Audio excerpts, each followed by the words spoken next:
revise chapter number 11 till audit quality, right? The first part of it. Then once we finish audit quality, we will revise that. Right? Now chapter 11 has two parts. Which are those? Ethics part and terms of engagement, which is a standard part. In ethics, what did we study? 5 principles and independence topic. What are the 5 principles? IPCCO. I for integrity, P for professional behavior, C for professional competence and due care, and C for confidentiality, and O for objectivity. Correct? Yes. Now, what do you mean by integrity? Integrity is nothing but straightforwardness and honesty, fair dealing, truthfulness. Do not associate with any document, paper, report where your name is there and there is a false statement or misleading statement. Objectivity means what? Not to compromise professional judgment, very closely linked to independence. Clear? Then professional competence means what? Knowledge and skill. Due care means what? Acting carefully, thoroughly, diligently. Doing your homework is what we say. Confidentiality means what? Do not share the information with any third party unless allowed by client, required by law, any professional duty is there. Professional behavior means what? Always complying with laws and regulations and not involving in business, occupation, activity, unlike our integrity. Their reports, here it is, activity.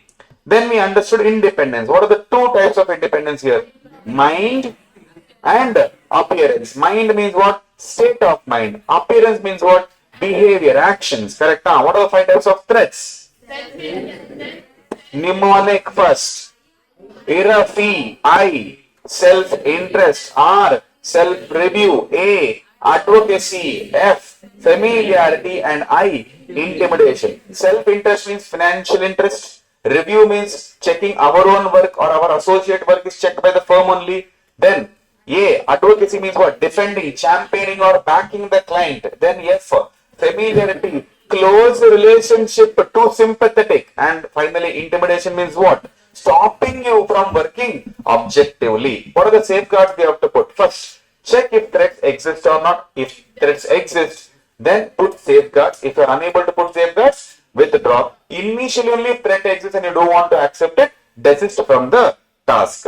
Professional skepticism means what? A, B, C. A questioning mind. B, being alert. C, critical evaluation of audit evidence. Then we went on to see SA 210, which is nothing but agreeing the terms of engagement. What is the objective? Whether I should accept the client or continue with the client, provided 2 things are there. Preconditions and a common understanding. What are the preconditions? Number 1, whether FRF is acceptable or not. Number 2, obtaining an agreement for 3 things. Number 1, management responsibility, financial statements, internal control, providing 3 things. All information, additional information, unrestricted access for people. Therefore, for people outside the entity, not applicable. Correct? Okay. Agreement on engagement terms. What agreement we should have? Audit engagement letter or any other suitable form of written agreement. What should be the content? Objective and scope, responsibilities of auditor, management responsibility, AFRF, reference to the expected form with the disclaimer that due to circumstances this report might change. What happens if preconditions are not present? Do not accept, but before that discuss with the management and then withdraw from the engagement. Okay. Limitation on scope prior to what engagement terms. Before accepting only if you put limitation, what I should do? Do not take up such limited engagement. There is no withdraw. Why? Before acceptance this is. Therefore there is no withdraw. Here do not accept. Okay. Now acceptance of change. Change request can come in 3 scenarios. Number 1, circumstances changes. Number 2, misunderstanding. Number 3, management limitation. Which is unreasonable? Which is reasonable? The rest of the 2. Now should I accept it? If it is reasonable, accept. Unreasonable, don't accept.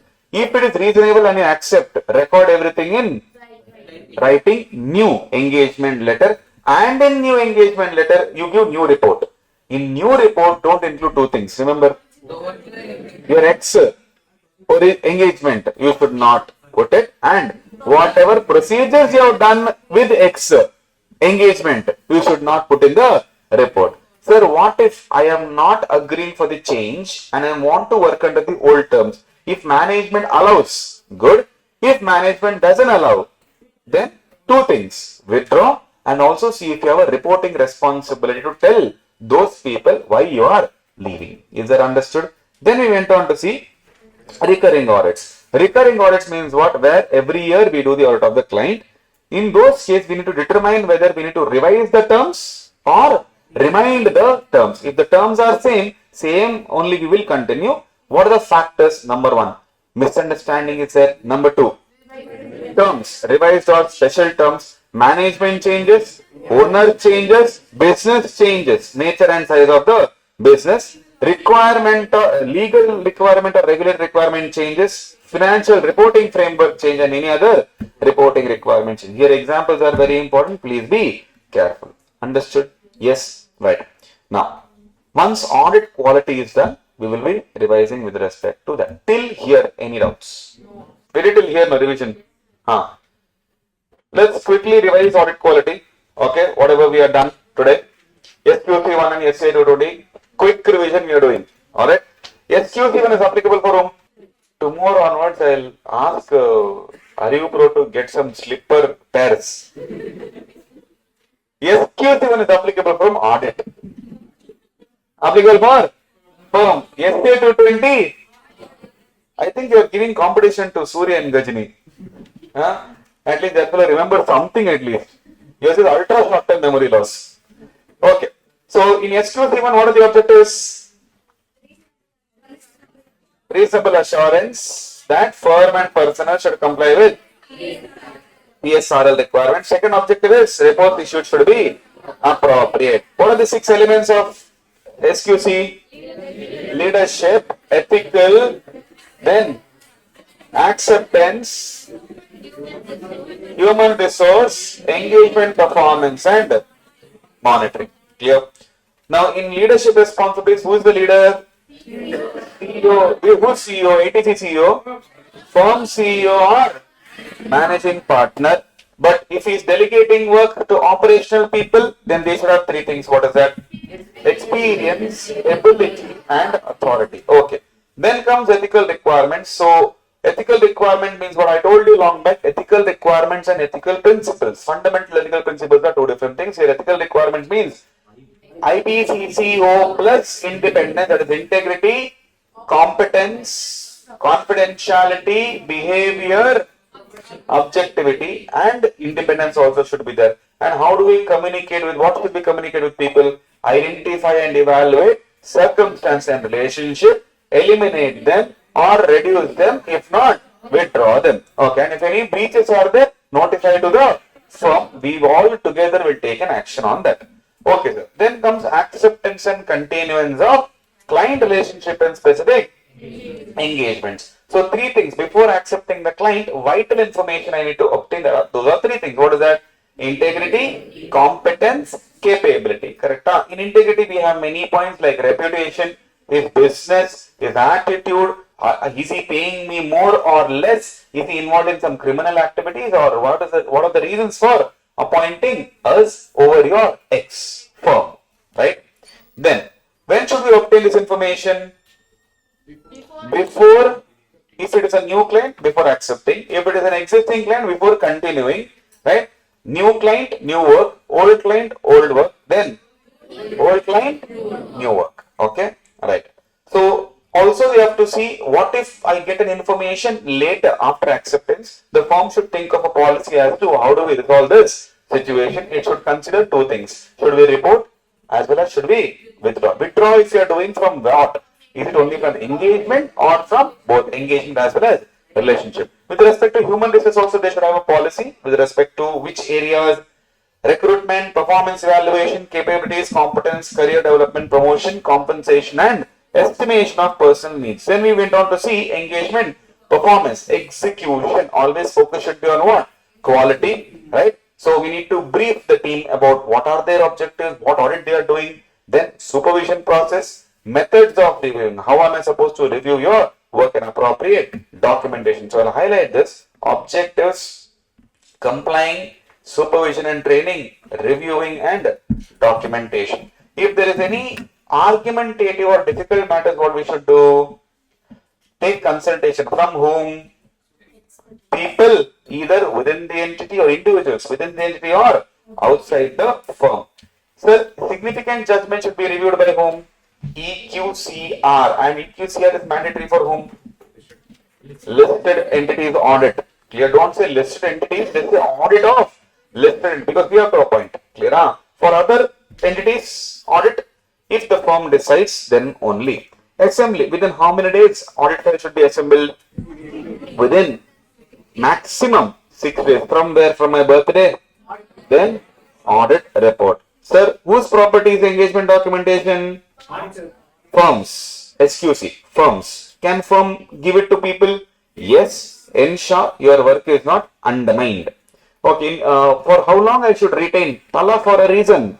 7 years from date of audit report. Okay. Then we went on to see monitoring. Correct? What are the two types of monitoring we can do? One is ongoing and one is after engagement is completed. What is the purpose of monitoring? Same, two objectives.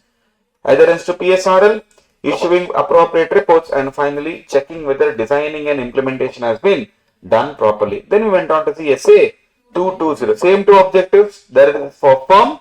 Here it is for their firm should comply. Here audit should comply. There we should issue report properly. Here auditor should issue a report according to it. Same leadership responsibility. There it is. Firm CEO or managing partner, and here it is engagement partner. Very good, sir. Then ethical requirements. Same logic here also. I should identify threat, notify to the firm, and firm will take action on it. It could be eliminating the threat or reducing with the safeguards. Acceptance and continuance. Same as SQC1. Assignment of team. What type of team members I should have?